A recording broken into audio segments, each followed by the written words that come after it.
All right, welcome to the free class, Basics of Digital Painting. I'm Pete Moorbacher, and we're going live right now. So we're going to get started on this.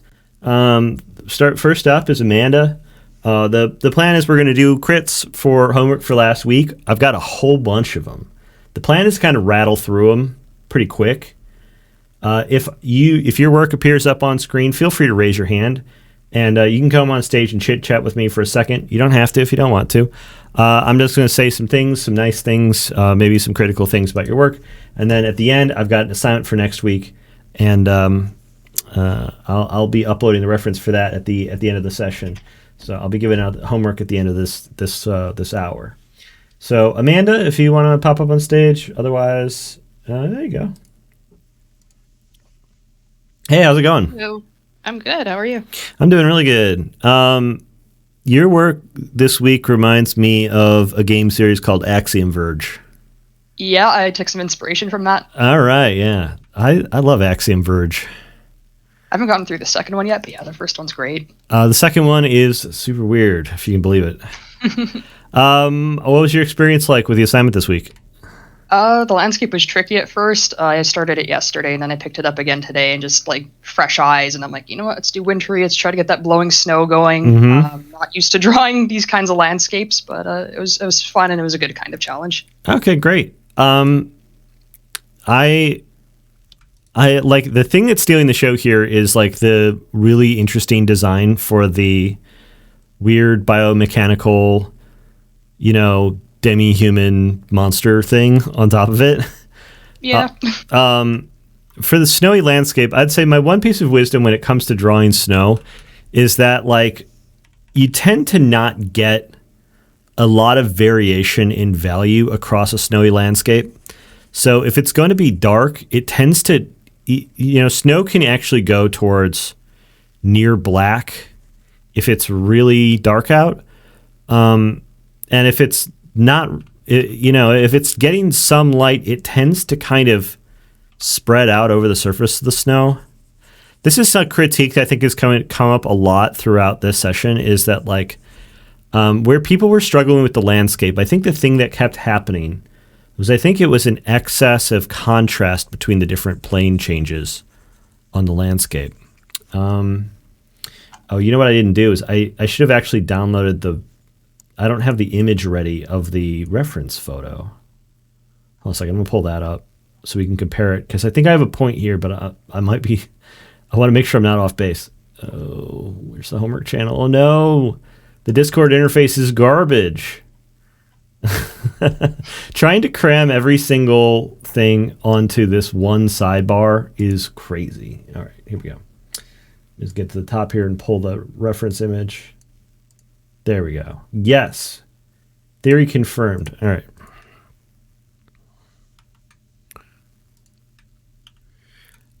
Yes. So here's the reference image. Everyone was doing their own take on this. The variety of takes have been fantastic to see.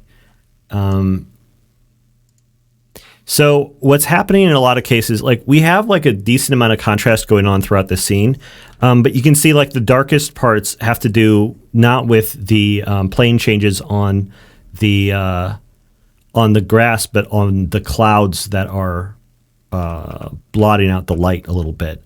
And then within the plane, even across these, we can see there's definitely a difference in value we're getting across the plane changes on the side of the mountain, but they're actually kind of modest in comparison to the other things that are contributing to contrast, like the shadows from the trees and like the shadows from the clouds. But like with this huge amount of area that's all getting like a lot of parallel sun rays all going at it, and with the surface of the thing being kind of uneven and mottled due to all like the plant life on top of it, it tends to kind of like flatten and even out the overall like shape. And I think the same thing would happen with like a generally snowy mountain. And so by comparison, you've got these really, really high contrast plane changes across them. And it's, and then you also have every detail on top of it also creating really harsh highlights and shadows. And so I think that the thing that would really help here is to look at this thing less from the perspective of individual small things that are happening on top of the hillside, and more along the lines of like, what are the big picture things that are happening to the hillside? Like where, if it's going to be all snow, we're going to be seeing a lot of it's going to get flattened out. And if we're going to be, and then if there's going to be like, individual things on top of it, we might see those pop out. So like the footprints and while we're getting like these really, we might see something that's a little bit flatter overall. The footprints in the snow would definitely start to stand out a bit more out of this. And then you don't need to fight it quite so hard by making the contrast on them so high, because they like emerge from the snowy hillside much more cleanly, when the hillside itself was like been flattened down. Does that make sense? Yes, it does. Any questions? I don't think so. And I think what's going to happen is you're going to see that there's a few times where people say, dang, I really struggle with landscapes. And it's going to be, I think it's the same crit every time. So I think this is something that might be like a sort of like thing that keeps happening to people over and over again. And then some of the ones where I think it was particularly successful, we're going to see the opposite. So just keep an eye out for that as we go through the rest of the crits. All right. Thank you. Thank you. All right. So I'm going to leave the reference one up and close down Amanda's thing here. Next one we have It's a Cat. It's a Cat. If you want to raise your hand, feel free, and I can bring you up on stage. There you go. Hello. Hello. As I said, there were a few people that said they had a little bit of a tough time with this, and you were one of the people I was thinking of. You said didn't really turn out as well as you wanted. Have no idea why I struggle so much with landscapes. Can you talk a little bit about that? Yeah, like the thing is, like, I get my figural work, like I understand like all of that, but I don't know why like a lot of my landscape pieces, I never really like how they look, and I always feel like the lighting gets a bit wonky. Mm-hmm. But like usually with a lot of mistakes, you can kind of be like, I know what I'm doing wrong here. I know how to fix it. I just need to do this. And it's a mental thing. But for this, I'm like, I don't even know where to start. It just looks wrong, and I can't tell what I'm doing to make it so. Yeah, I think it's the same thing I was talking about with Amanda. I think that like you have these shadows, like there's really dark areas of shadow that are coming in here at the edges where you have these like plane changes as like the, one little hillet turns into another. You're putting in these like really dark shadows, and then it's pushing to really bright highlights as you get towards like the peak of the hills. And it's this like desire to want to use that full value range along these little what are ultimately kind of minor transitions in geometry. So like we're only seeing a little bit of change in like the surface here, and we're dealing with a surface that is going to distribute a lot of light kind of smoothly across it. So the thing that would make it feel more natural, and this is maybe something you're not used to because it's not as true with like human or animal sized organic geometry. With like a person, like the form turns all the way across the body over the length of it, right? Like you look at a person's face and it's like an orb. It's got the 360 degrees of like spatial change on it. But when you've got these like a side of a hill, you might only be seeing like a little bit of change over the entire hillside here, because it's just really flat. Like this reference especially. And so if it's going to feel a little unnatural to you to want to keep such huge areas flatter without descending into these deep shadows and without peeking into these really bright highlights like this. Figuring out how to like get them flatter further is like, it's going to feel really wrong when you start laying it out, especially loosely. But then, you find other ways of creating variation.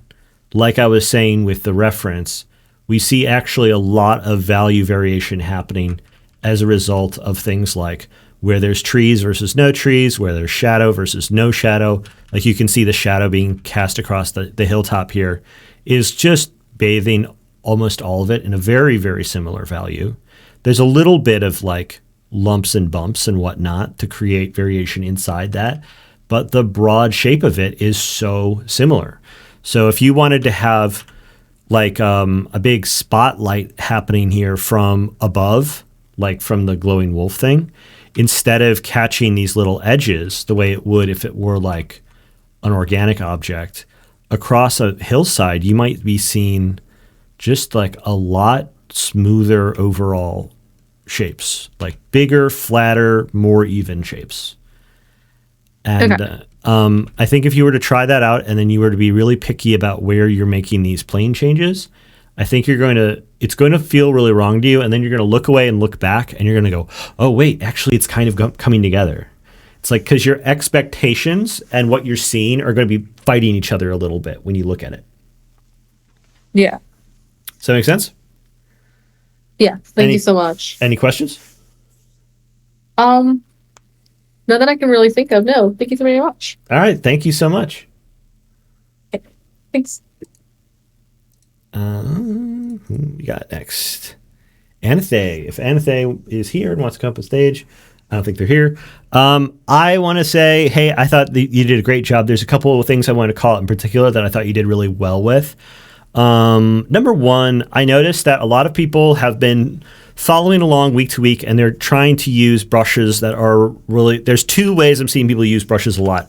Either they're using my favorite like round brush that is like really good for organic rendering, or they're using like a lot of custom brushes. I really like the brushes that they're using on this piece. And on top of that, it looks like they're blocking in a lot of their shapes with the lasso. So lassoing off like a big hilly shape like this is going to create a nice crisp edge on places where you want a crisp edge. Because like when you start doing this, you end up to create a crisp edge with a brush that's got the flow turned down can sometimes be really hard. You can see how much we get this wobbly edge here. You need to again go back through it like 100% and try to crisp it up, and it can be really laborious.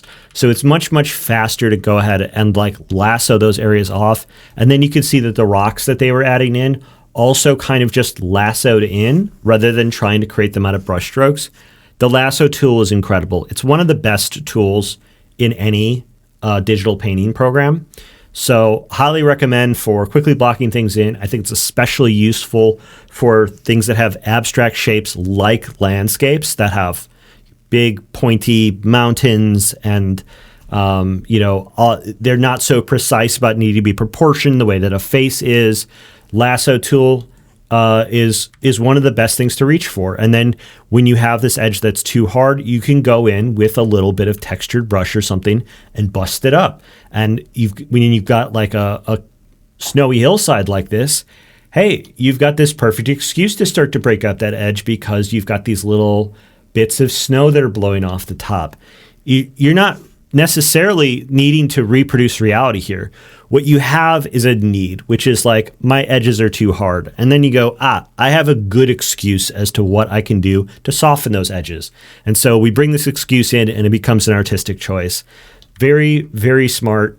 I think overall, really strong piece. The thing that does call out to me, though, is the perspective on this pillar thing here. It looks right when you look at the piece like this, like we're looking down on it. But the sense that I get of this reference photo is that like the horizon line is always even with the eye line of the viewer. So there's probably a horizon line somewhere around here where we're looking downward on all of the trees here. And we're actually looking upwards a little bit towards like the stuff on the top of the hillside. With this, we're seeing so much of the top of this pillar. I think it's probably not that far off from the eye line and might actually be inverted. So if you were to draw this in perspective, I actually think that not only would this shape be flattened out a little bit, but we'd be actually looking upwards at it slightly, maybe. I might be getting that wrong to a little degree, but it looked backwards to me. the perspective on this thing. This to me looks more natural. So I'm not Mr. Perspective, but I did want to point out, hey, there's this really, if you think about what is eye level, that's going to be your horizon line, and that's where you can set that line to give yourself a strong reference for whether or not you're going to be looking up or down at a thing. So we're looking down at the top of these rocks, but we're looking up towards this hillside and up towards the fire and smoke. I'm looking at the chat right now. Thanks so much for vouching for the lasso tool. It feels hard to master compared to using many strokes. It's a habit I never got into personally. But thanks, Anathe, for submitting your work. Great work this week. I hope that the lesson, that the notice I have in perspective here is like helpful. All right. I keep drawing on this layer. I'm going to make my notes on another layer here. Okay. We've got Soprit here. I see them in chat. You can raise your hand if you want to like be brought up on stage. We can chit chat for a second. Or if you don't have a mic or you don't want to come on stage, that's fine too. Soprit did 4 pieces this week, and they're really different from each other. And a couple of them I like quite a bit. There's a couple of moments in a couple of these that I want to call out as being really great. Yeah, the way that the deep blue looks on the first one. My 2 favorite are the 2 top ones here. I like both of these quite a bit. There's these 2 top ones here. I think they both look really great. The clouds up at the top, these hints of blue showing through the clouds with this shining rim of light going across it, and then the little hits of purple, I think are really great. I think that the super rich blue inside the shadows, I didn't even catch it at first. It just mixes in the vision, and it feels, it's representing a kind of reflected color. Like it's a reflection of the color of the sky within the shadow, which is something that is happening. Like there's notes of color mixed in that happen naturally in our perception. Sort of like the way that they talk about, notes in a fine wine, that it's got notes of apple wood and aged leather or whatever in a wine that tastes the same to me, whether it's a $10 or $100 bottle. But, I feel like I've got maybe a more distinguished palate for Photoshop than I do for wine. And this is like this sense of like, there's these notes of blue coming through. And so we can observe those and bring them out. Same with the oranges coming in the highlights. I think that that's really, really insightful. And I feel like there's a lot of other really good color insights in this one too. You can see what I was saying before about how flat these areas can be when we don't, when we're looking at a really huge area that has these like this shape that is designed to kind of like scatter and disperse a lot of the light that's bumping into it. I'm bumping into my scanner here. We get like this really, really flat kind of low contrast thing happening. And even just the high contrast light that's on the reverse side, that suggestion of it, our brain instantly fills it in. Like even though this is so mushy and open and unrendered, like when we look at the scene, we like get it. It's like we understand it. And so we don't need to go in and make dark black shadows. We don't need to like go and crisp up every little texture and edge. We don't need a ton of custom brushes to show, individual blades of grass. Like, because when we get the way that things look broadly from the most broad strokes, there's something magical that happens in our brain, and it's actually really appealing to sort of fill in the gaps. The place where I think there could be some improvement is, remember I was saying that edges tend to get kind of mushy when you use a brush like my favorite one. When you're trying to make a hard edge, you get this sort of mushiness. Well, I think this is what's happening here.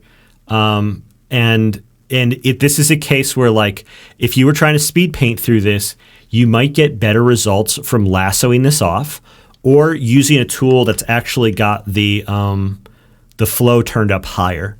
See, like when you start turning the flow up higher, you can cut those edges like diamond hard.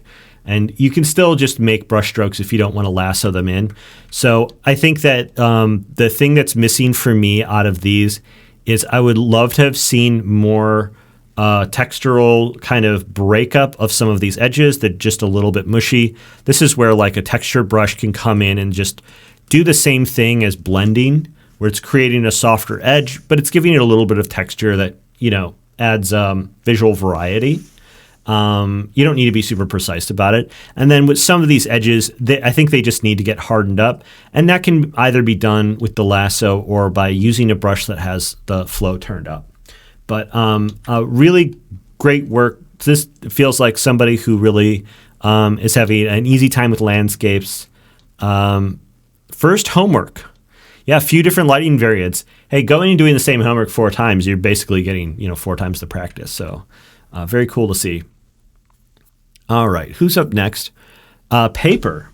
Paper's here. Paper, if you want to come on stage. Hey, what's up? Hey, what's going on? Oh, Sopritz is typing something. I want to see if they had something. Oh, thank you for the feedback. Had fun playing this. Glad. Thanks for joining us. Hey, Paper, how's it going? It's going good. How about you? It's going really good for me, too. You said that first landscape done in a long time. Mhm. And you say you like landscapes, but you haven't been doing them recently. Yeah. I don't know why. I don't know why either. I saw this. It jumped off the page to me when I scrolled past it. I thought, oh, wow, here's somebody who really loves landscapes. And yet you've convinced yourself to not do as many as you want. Yeah. I don't know why, honestly. I think I've been I think it's because my anatomy has been lacking Oh, everybody says lately, that. so. Yeah, it's so hard, so it's kind of like a I had somebody lifelong DM me for a crit this morning, and they said, what should I fix? I said, well, what do you think you should fix? They're like, the fundamentals and anatomy. And I'm like, thing. yeah, it's just easy to say, like, oh, I should learn anatomy. Everyone can always learn anatomy better. I'm not that good at anatomy. I'm decent at gesture, but bad at anatomy. And so I like it. I think people presume that it's something you need to get good at prior to doing what you want. It's not true.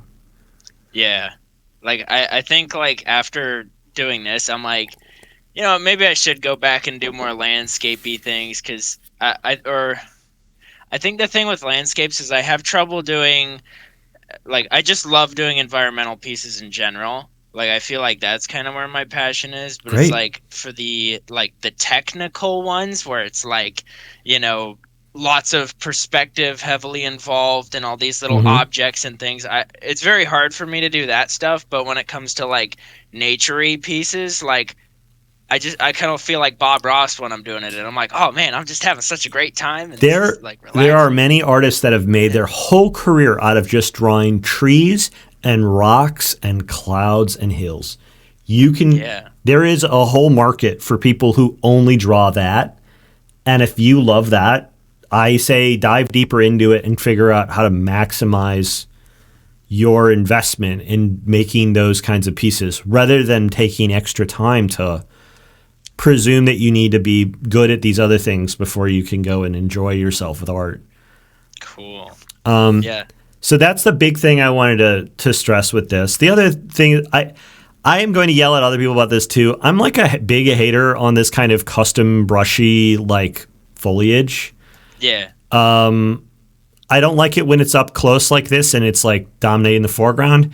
And I don't like it when you zoom in on a textured area inside a landscape and instead of it being brushstrokes, it's it's the clone grass texture. Yeah. It was more usually I don't use these textures and but it was more just a lazy thing. I was I could just slap some grass texture on here and call it a day, or sure. If I give myself more time, I could have probably I have certain mixed feelings on it because I see Devin L. Kurtz has a really great foliage brush pack that's got 800 foliage brushes in it, and she's able to make that look incredible. So I'm well, it's possible to do good with these, but the majority of work that I see done with this, I don't think adds to the piece. My alternative to it is to find a brush that just has any texture, and it looks textured at a distance, but then when you zoom up close to it, it looks like organic and chaotic, which is how it looks in real life when you see grass at a distance. So I don't think you need to nail, like, I don't think you need to get a specific textured brush.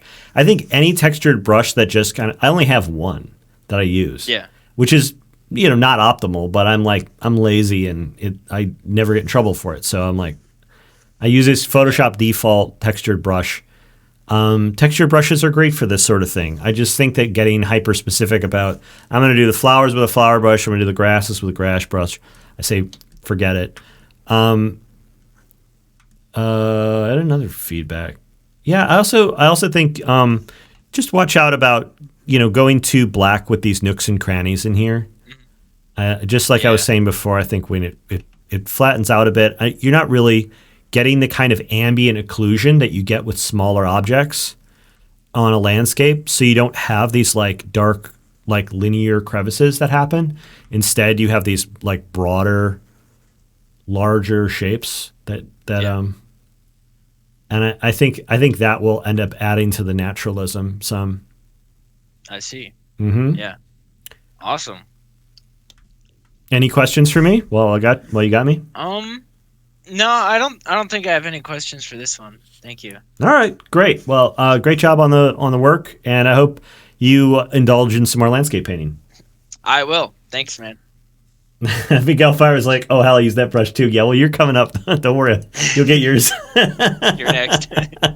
I'm gonna get a bunch of people with this same criticism. It's like I've got like 3 crits today, and everyone's going to get one of the 3. Brioche. Is Brioche here? It's a me. It's Brioche. I learned how to like say your name after like the 3rd time. But now you're using like the all the corrupted letters, so now it's extra hard to read.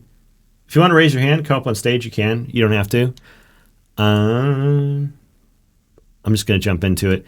I really like a lot of stuff that's happened. Oh, wait. Request to speak and then disappeared. Did Dustin pull you up? I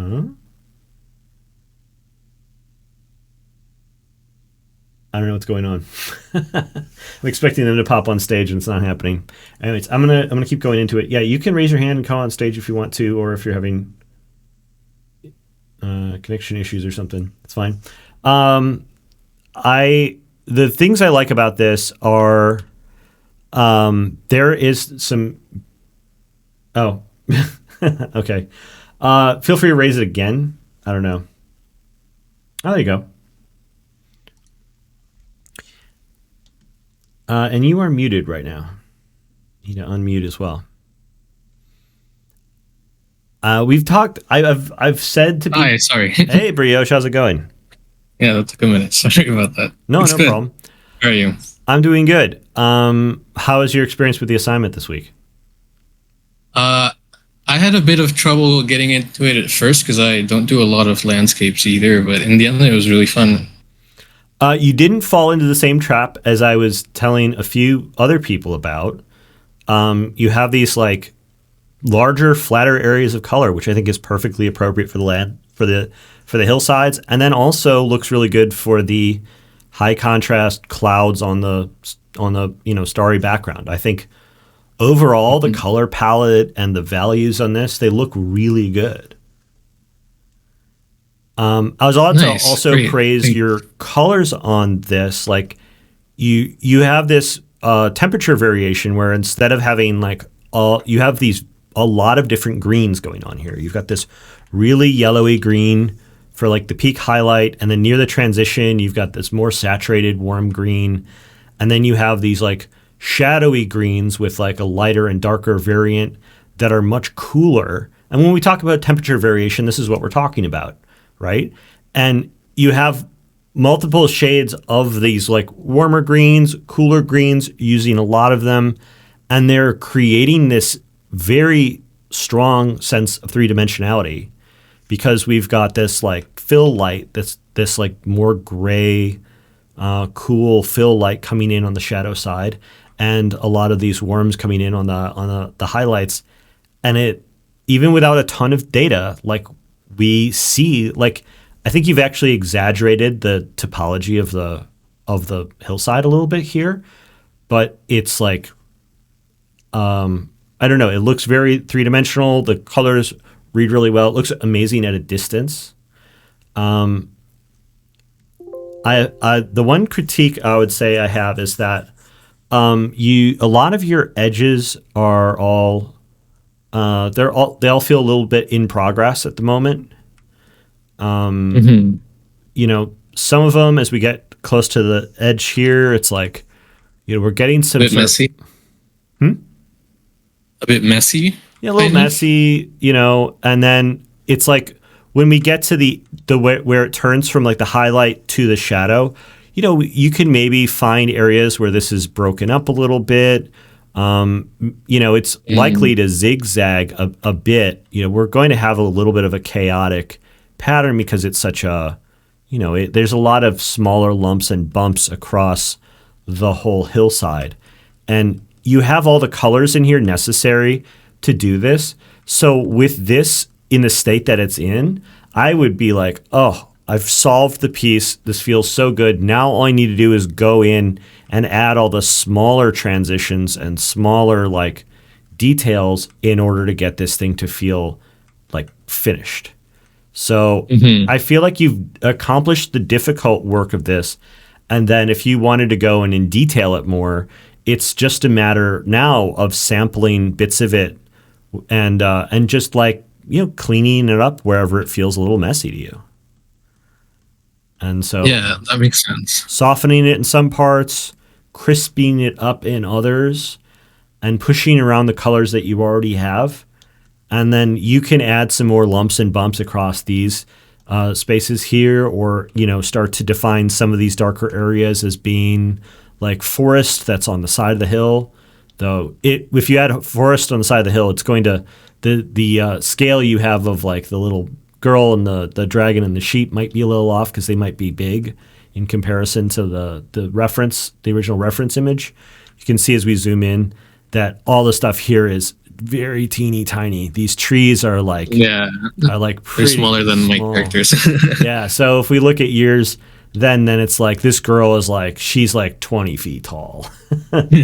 So yeah. So like the little creative bits you've added on top, they're fun, but maybe a little out of scale if you ever wanted to polish it up more.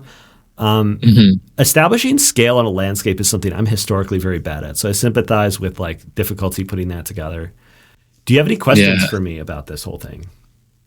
No, not really. That was really informative. It was definitely a quick one, but I'm not very certain about my rendering process yet, so that's really insightful. Well, it's the rendering process is like, to me, the last step. Like where you are here solves a number of problems. Like you've already gone through a lot of really good art to get to this point.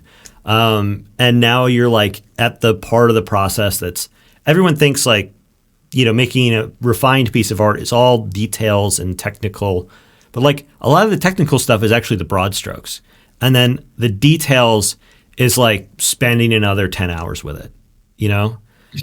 And once you've gotten the broad strokes where they are, you can always just make a new layer, play around with drawing a bunch of tiny little trees while you have a movie going or you're sitting in a Discord call.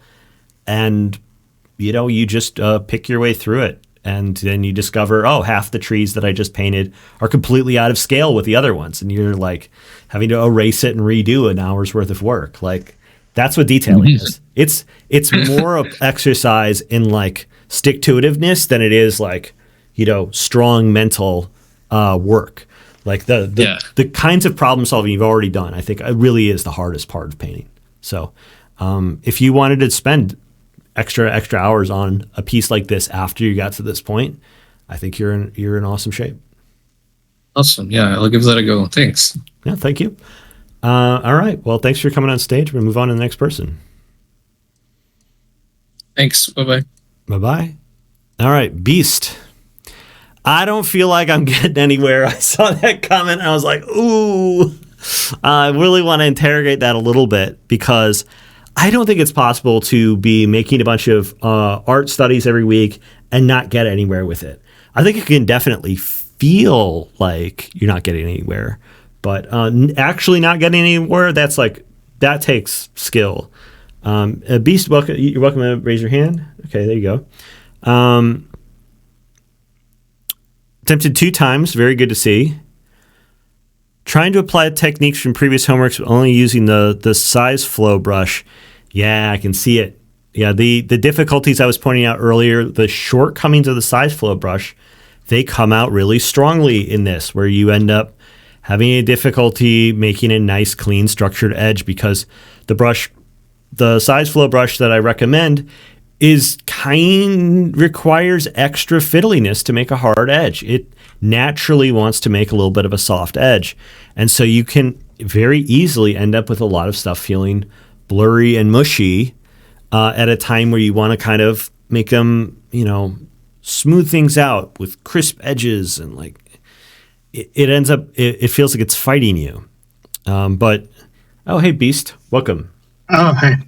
Sorry, I didn't see the notification, but yeah, it was very difficult.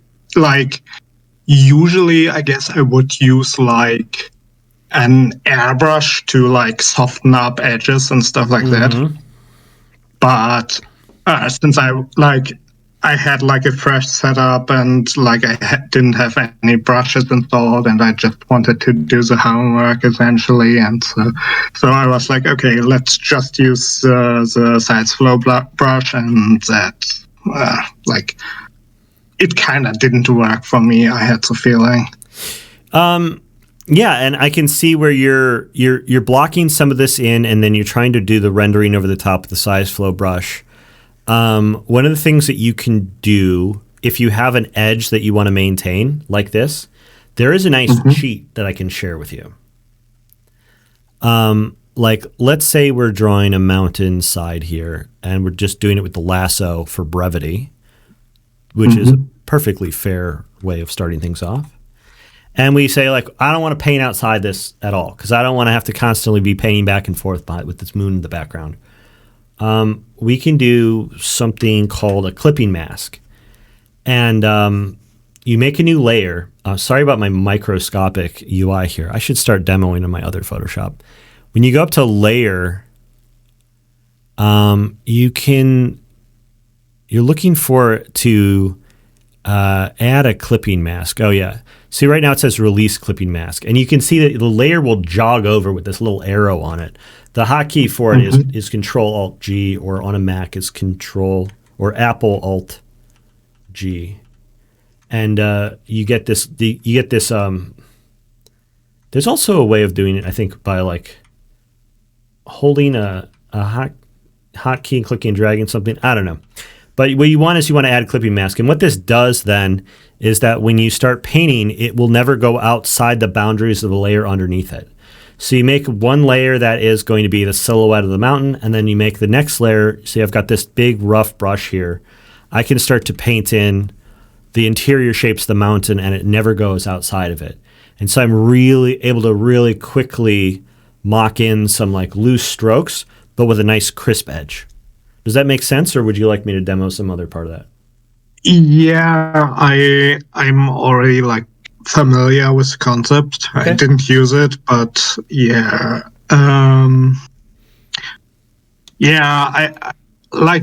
I think I just I somehow am always prone to just make not so good decisions workflow wise, where I should use a clipping mask but I don't, or I use a brush that I really shouldn't use for that, or stuff like that.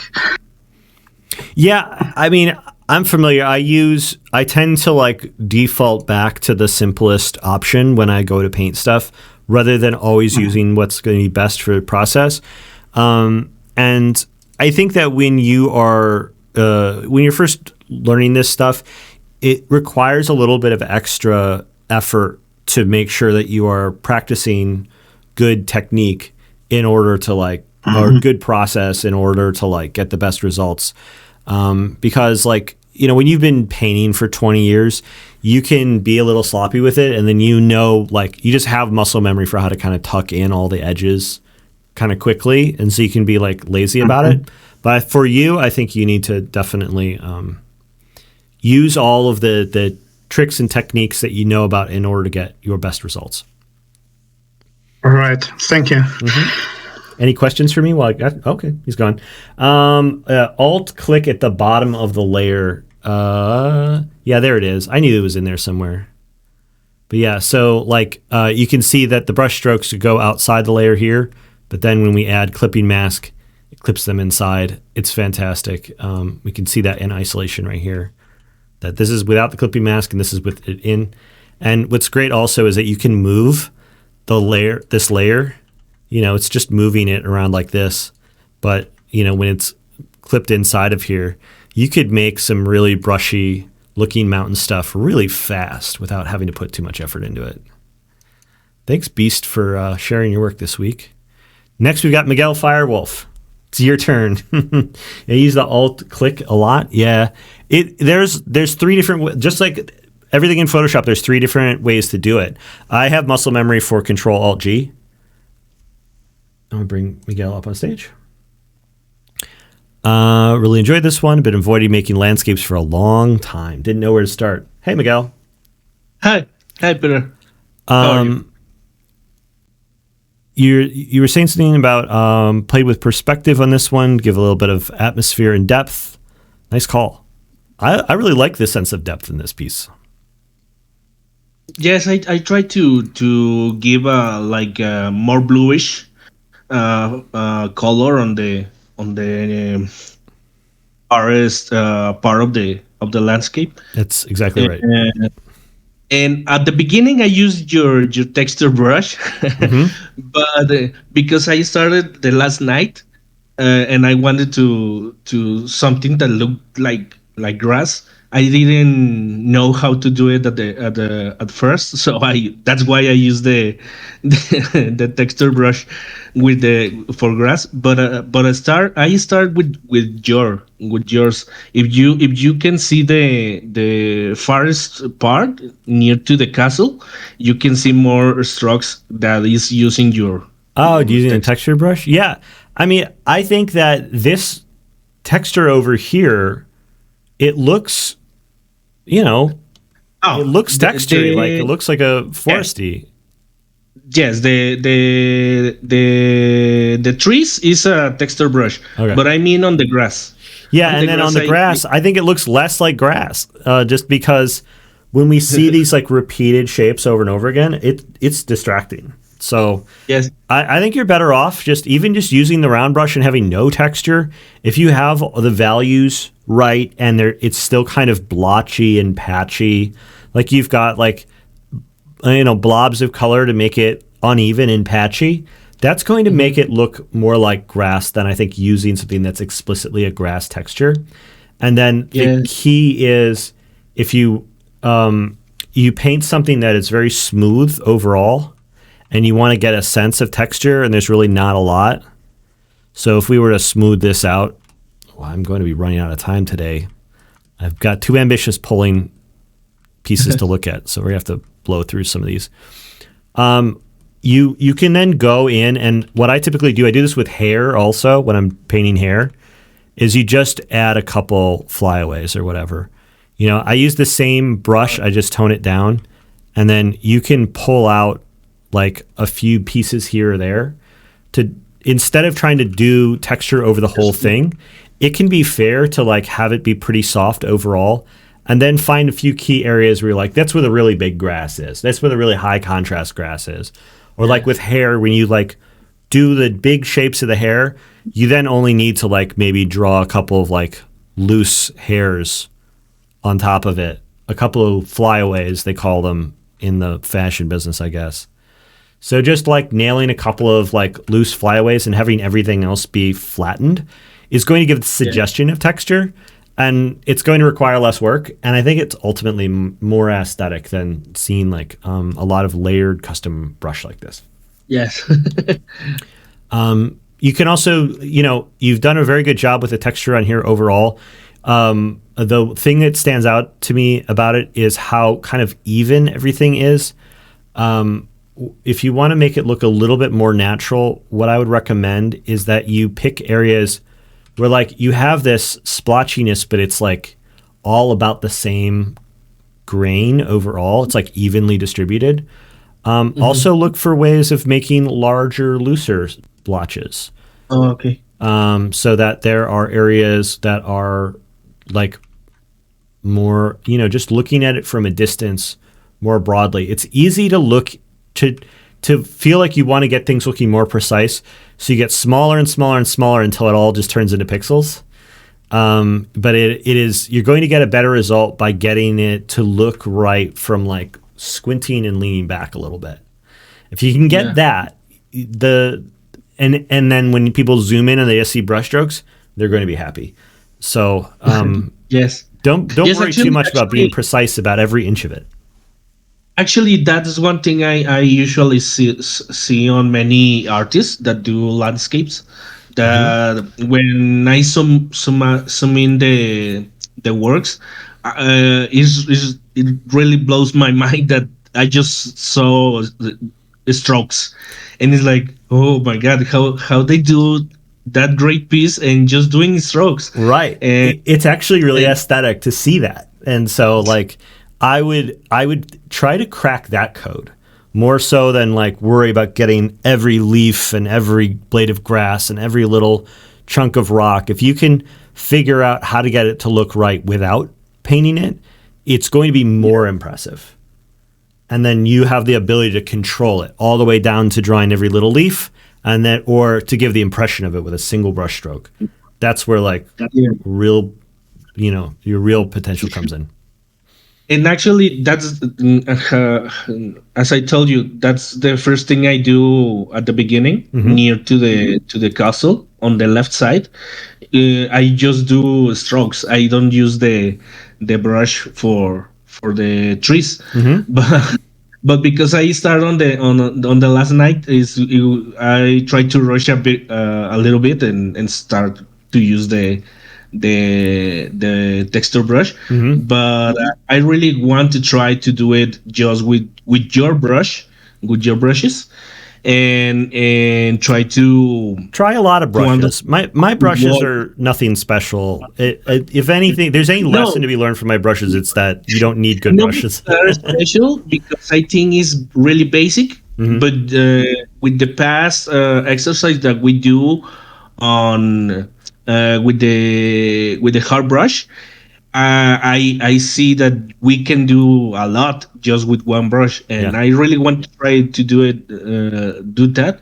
But in this case, I try to rush up a little bit the work, and I ended using the textures. Okay.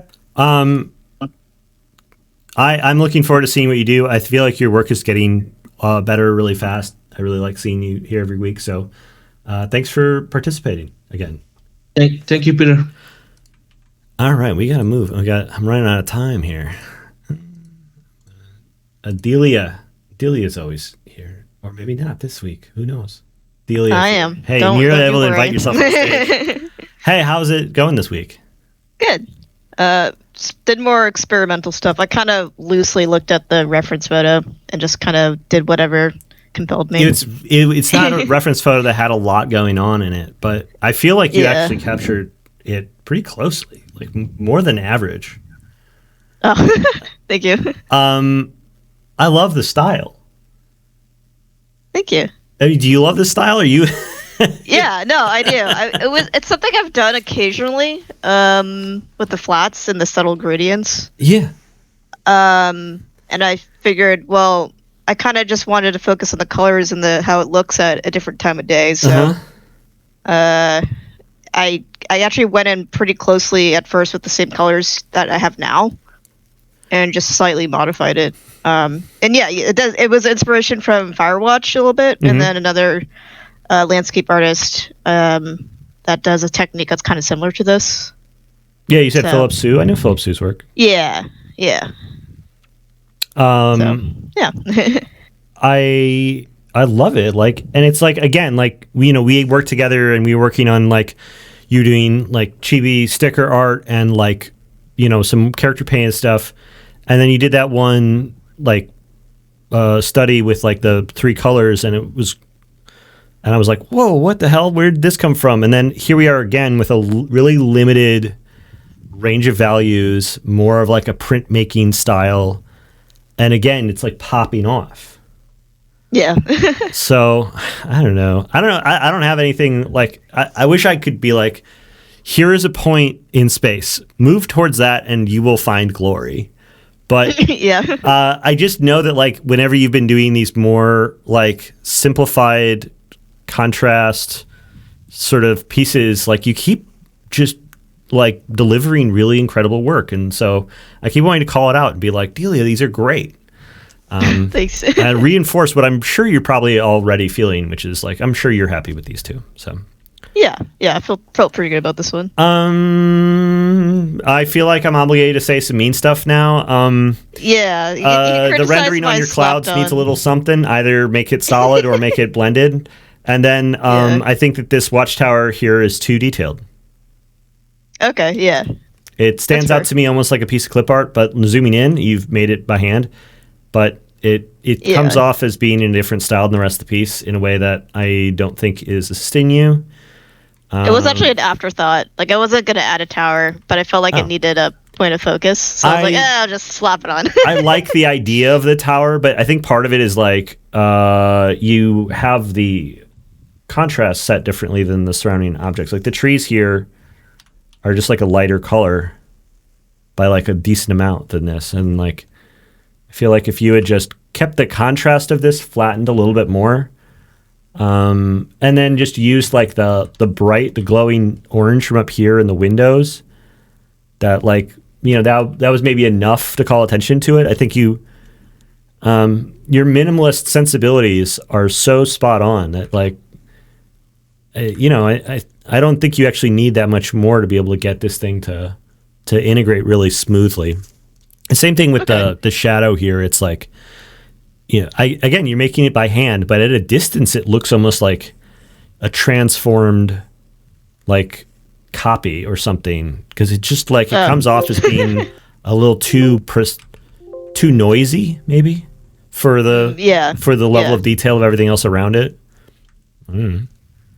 But this was also looks like you kind of burned through it quick. So if you ever wanted to double down on it, you'd be set. But yeah, I got a lot. I'm going to try to look at it the next 5 minutes. So I'm going to let you go. No worries. Thanks so much. Just great to see. Niantra.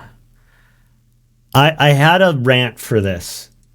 I have a rant that's a little bit critical on this because I think it applies broadly.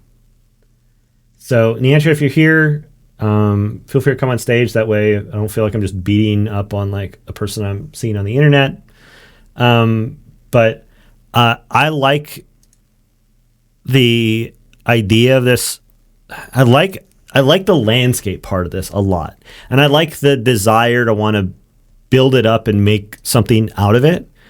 But I feel like there is always this need to like take a concept that's far beyond what the thing is, like as though like drawing a hill is maybe too boring for people. And I don't think drawing a hill is too boring for people, especially a hill on fire. Like you're the only person that bathed the whole hill in fire. And it's a very cool, very creative idea that I think looks really good. I think you're selling the concept of a wildfire here so well that we almost don't get the complete impression of it because it is being distracted from by the dragon and the lightning tornado. I think that if you want to express this like really extreme condition of like the whole world's on fire, I think you can do that with mood and atmosphere, and you don't need to draw in this thing that like transforms it to something that's big and far beyond what we're looking at. Like, it's okay to just draw a hill. Like there's a lot of emotion that can be unleashed there, even as like a study. And I think we're seeing a lot of really great just hillsides today. And so I want to encourage people to not feel like they need to be something that is like above and beyond what is like, drawing trees and rocks and clouds. That like we can just,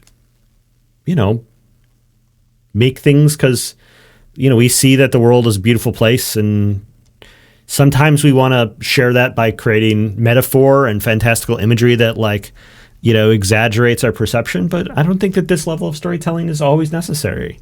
I just felt like, the hillside here is so good that I would love to see a version of this piece that's just that. And so that is a pretty severe criticism. I hope you can forgive me for that. But I wanted to point out because I do feel like there's a insecurity that comes into the minds of a lot of artists, and they are always trying to add to like avoid being boring, avoid like doing something that is like too plain, too ordinary. We're working fantasy art and entertainment, and now I think that their simple ideas are actually quite beautiful, and I think that you have the ability to do that. So and you have this whole big paragraph with it. I would say see if you can lock up all of that emotion of the cyclical nature of life, death, and rebirth into like just a hill. I think that's possible. All right, next one, Dark. Dark says, landscapes are a huge weak point of mine. What a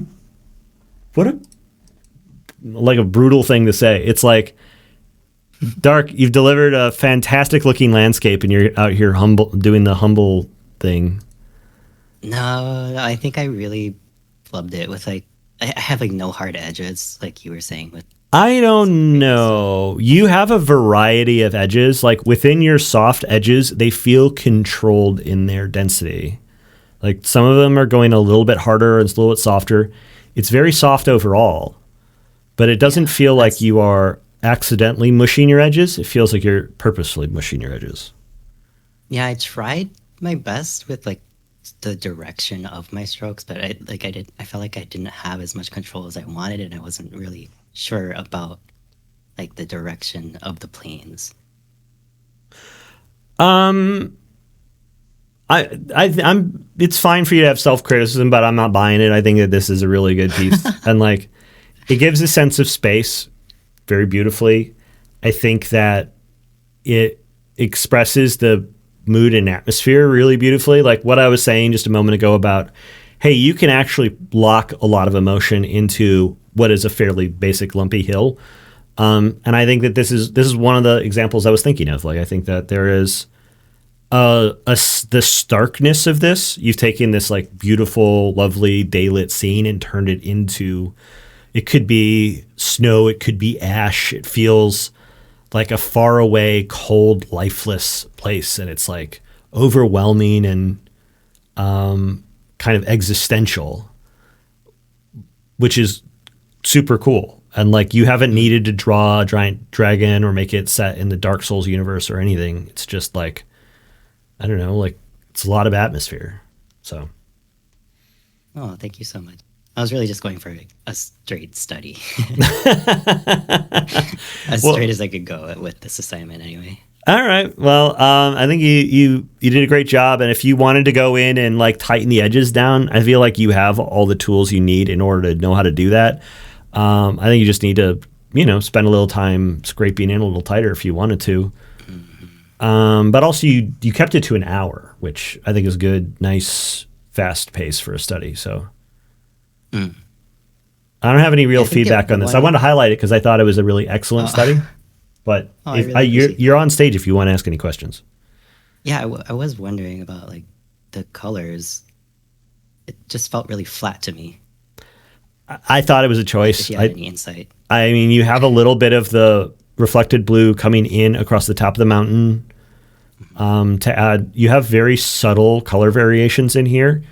But I mean, you made this very gray. But it doesn't feel accidentally gray. It feels purposefully gray. Okay. Yeah. I don't know. If you were going, it depends on the mood you're trying to accomplish with it. All right. I really appreciate the insight. All right. Well, thanks for participating this week. This looks great. Yeah. Thank you so much.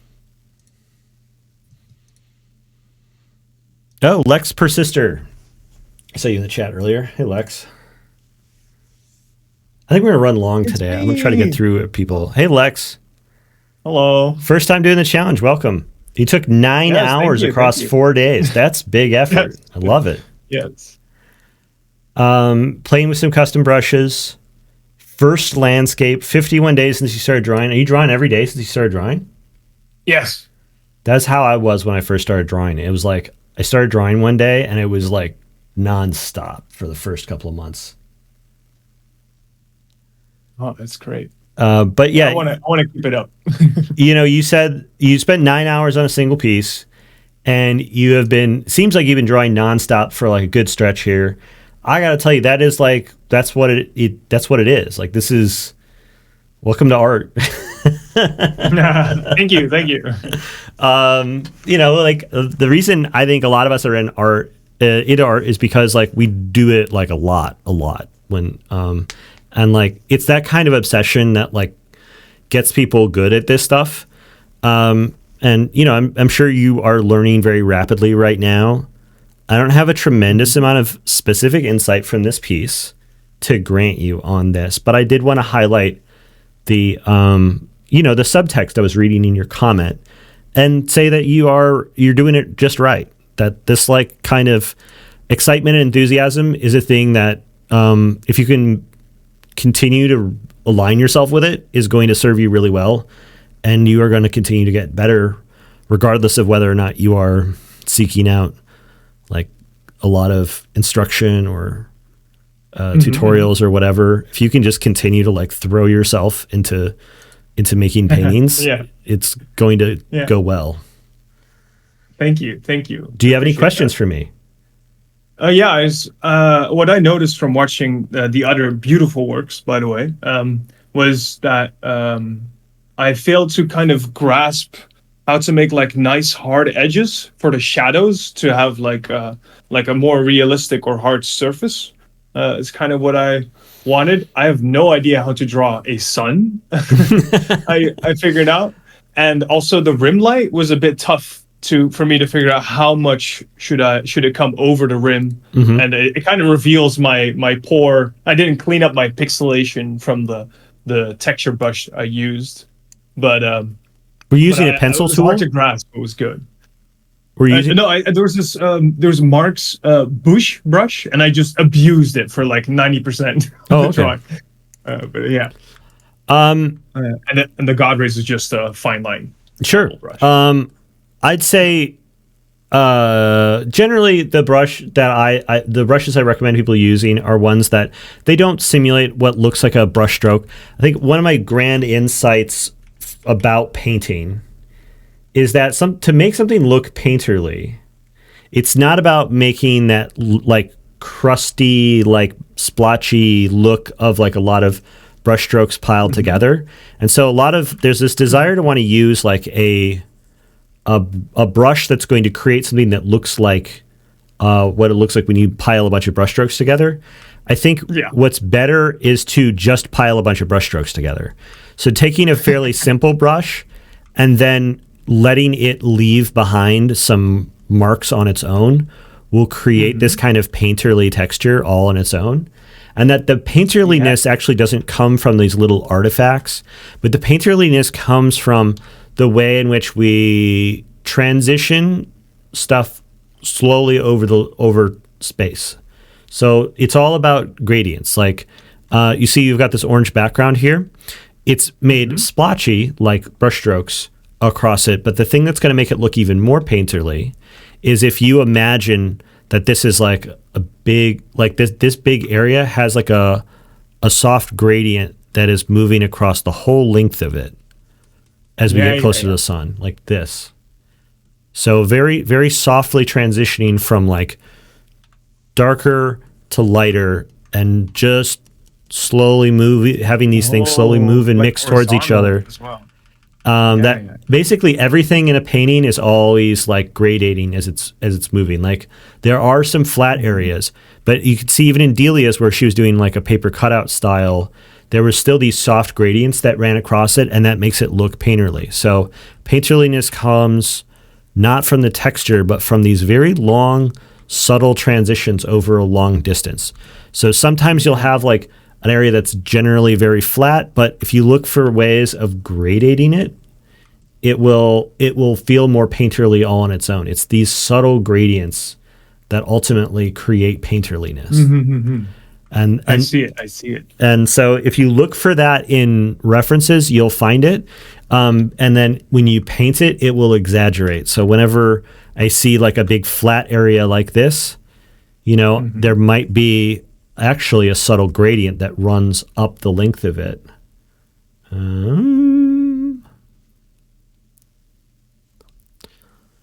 Like like a subtle gradient that runs up the length of it like this.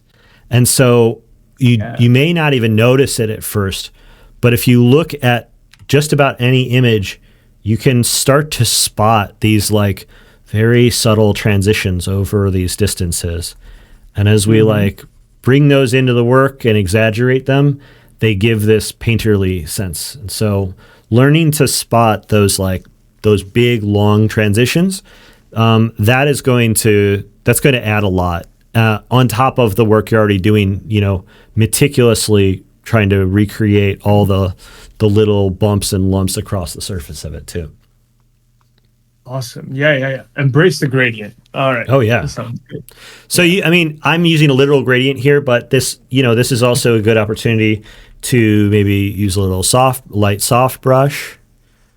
See, or even I just do it sometimes by, I've got I sample the color straight off the canvas with the Alt key, and then and just start I to found that like out last week, and I was just pressing it all day.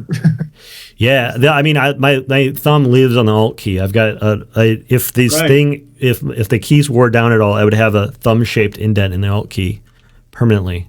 It's very dangerous because I have one finger on the Alt key and the other one on panning the canvas, so it's very easy for me to zoom in and out. And it's like, oh, you don't touch it. What I do is I use my thumb for the Alt key all the time, and then I also use my thumb for the space bar. And then when I need to zoom out, I use my pointer finger, so it's like thumb on the space bar and then the fingers for control back and forth. Yeah.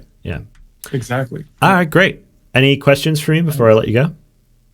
No, thank you so much. And thank you for providing a challenge. It was very fun to try it out. So looking forward to whatever's next. Yeah, I'll announce that in just a few minutes here. I don't know if I'm going to be able to make it through all these. I'm running mega late today. Thanks so much for participating. Hegel, I'm going to speed run these last ones really quick. Hegel, great to see your work as always. I noticed you included... you had an insight, I think, that I should have included in the assignment, which was like, hey, if I was going to change a different time of day, I'd say pick a second photo and use that as your reference. So you mix the two references together. One of them's the structure and then one of them's like the time of day. I think a bunch of people had that insight. I think you had that insight too. And I'm like, damn, that should be the assignment. And like, I thought you applied it very, very well for the clouds. But I think, the assumption that green grass is going to be green is not always true. There's a lot of things that affect the color of things, and you can see how blue these mountains are. Don't be shy about painting things the wrong color. If you get an opportunity to paint something the wrong color, always take it. It's a lot of fun to just paint things the wrong color. And like when you start looking up a lot of references, you'll realize things are crazy colors for different reasons all the time. Feel free to just use them as inspiration. All right. Who's next? Speed running. Joaco. Beautiful colors. The comment was, I added fantasy stuff, but I don't know. This is the same critique I was giving before about the dragon. Like, you don't always need to add a bunch of fantasy stuff. This is a beautiful painting, beautiful study, and you're like, I don't know if the fantasy, you like the landscape more than the fantasy. Me too. The painting on the sky and the way that this big lonely hill has this like shadow cast across it, so beautiful. Don't feel like you need to be more than that. Like it's great, and the fact that you like felt that and like uploaded both, the fact that you're on the same page as me about this is great to see, because then I don't feel bad about saying, hey, don't get creative. It's like the creativity runs along a lot of different dimensions, and in this case, the creativity that you're putting towards the color and the lighting and the mood that's being created as a result of this for this very simple landscape is really powerful, and so it looks really good. I want to go into depth more on all these, but I'm going to burn through them really quick. Renee33, first time doing homework. Thank you so much for joining us. I wanted to highlight you because you were it was your first time with us doing multiple different color palettes coming off of grayscale. Great insight. This is one of the advantages of starting with grayscale is that you can colorize it, decide it looks bad or that you really curious what it looks like if it's different, and then do another one. And you don't have to like stick to one. One of the reasons I love working grayscale first and then going into color is this reason exactly. In a lot of industries, they call it like colorways, of like different alternate colors of the same image. Doing multiple colorways of the same painting can be a lot of fun. You just give people options of which one they're going to like more. You can release multiple things. There's a lot of reasons to do multiple colorways, and it tends to be a lot of fun to make. Sometimes you think you're like, oh, this is definitely the colors. And then you say, well, but I had to make multiple colorways. And then you make the next one and you go, actually, wait, this one's better. And like, it's so easy to get locked in on the first idea when it comes to colors. But like being willing to just try out stuff and cycle through options, so powerful. All right. But I want to go into depth more, but I just had that one thought and I want to share it. Raccoon. I forgot what my thought was on this. It looks beautiful. I love the variety of brushes you're using and like the stiffness of the edges on some parts and the looseness on other parts. It looks like you went through it nice and quick, had fun with it. I forgot what my thought was on this. I regret using so much texture brushes. Nah, the texture brushes are working for you here. I think this is a good counterpoint to use. Some of these texture brushes look like they're maybe scaled up a little large for what you're going for here. But I prefer these loose texture brushes to more precise like grass and tree brushes personally. If I had like a criticism that was useful, I've forgotten it, and you'll have to like come back next week and hope I've got time for you then. And then the last one, Rick BW1. I saw that you did a couple of assignments. I wanted to call out and say, hey, really like the intensity of this. I really like how like bold the contrast is on this. I think it works really well for a snowy mountainside, but I really don't like the filters. I'd say if you're new to Photoshop, you want to see what the filter situation's all about, go crazy, do it, get some time with it, and then when it comes time to want to like make an image, just don't use them for the most part. When it comes to digital painting, there are situations that filters are like can be very powerful. I would say that when I was first getting good at digital art, I was always looking for opportunities to like get to that next level with filters. Don't worry about it. I think that your mark making as it is, using a little bit of custom brush, spending some time with the work, building it up, it's going to be fine.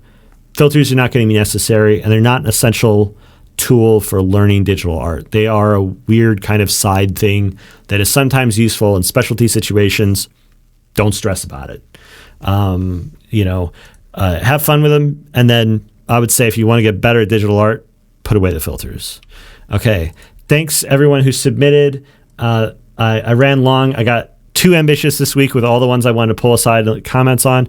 This is the reference for the homework this week. I'm uploading it here in the text chat, and I'm also going to put it really quick in the homework while we're talking about the homework channel. There it is. Instant excitement over the dog. I am stealing some of Andrea's thunder. I'm so sorry, Andrea. Sorry, not sorry. I wanted to keep adding variety to the homework here. So I added it to the homework channel.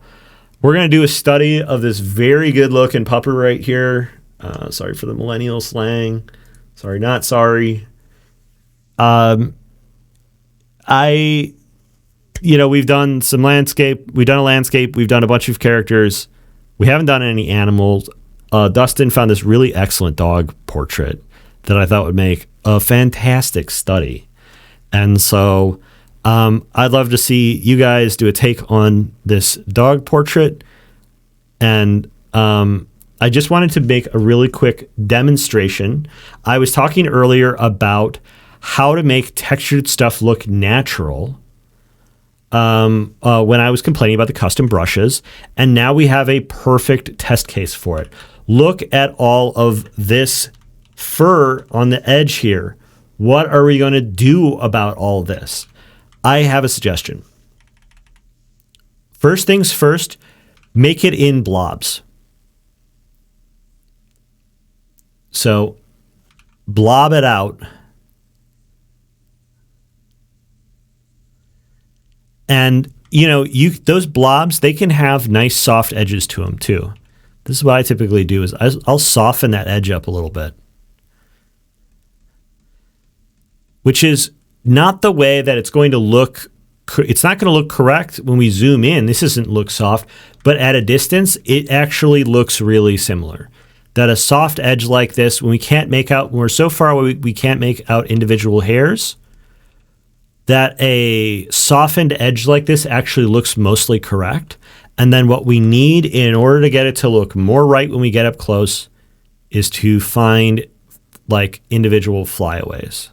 So you can make a few little, once you have this as a base, you can find some places to make like a few extra bits that come out, and then also kind of do the inverse as well and cut into it a little bit. So places where these overlapping hairs are kind of crossing each other.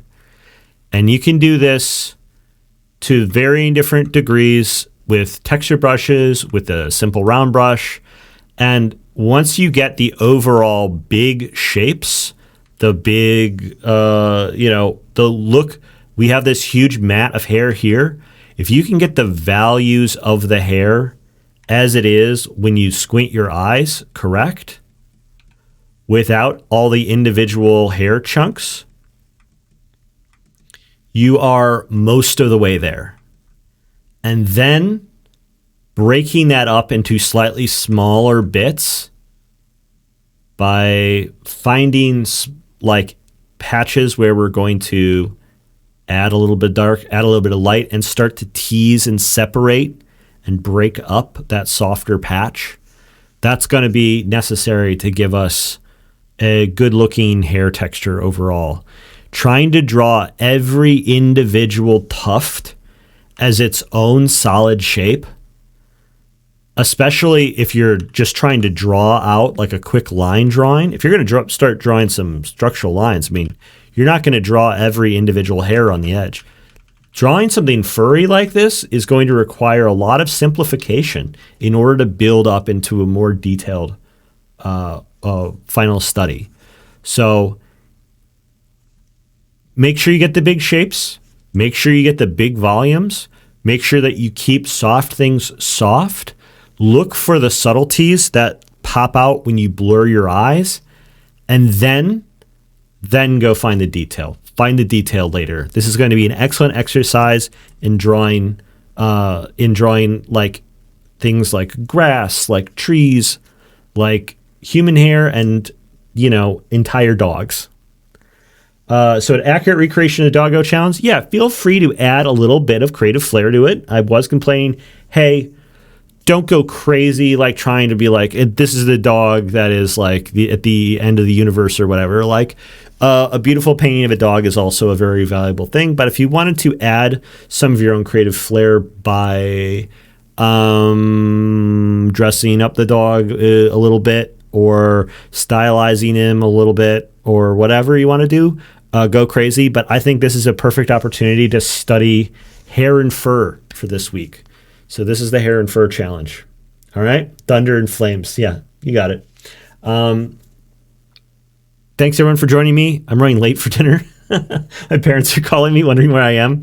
I will see you all next week. Thank you so much.